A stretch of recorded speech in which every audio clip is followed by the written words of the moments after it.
हो उठा उठा उठा उठा आभाळ बच्ची भाऊची जी काय वार सारखी एक शेतकऱ्यांची माझी दिंडी आहे की स्वतःच्या न्याय हक्कासाठी आहे, प्रामाणिक हक्कासाठी आहे आणि की त्यांचा हक्क त्यांना मिळाला पाहिजे यासाठी ते लढताय.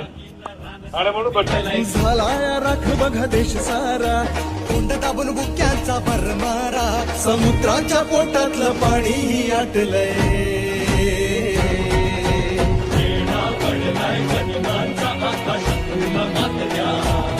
तुमच्या राजाला साथ द्या, तुमच्या राजाला साथ द्या, तुमच्या राजाला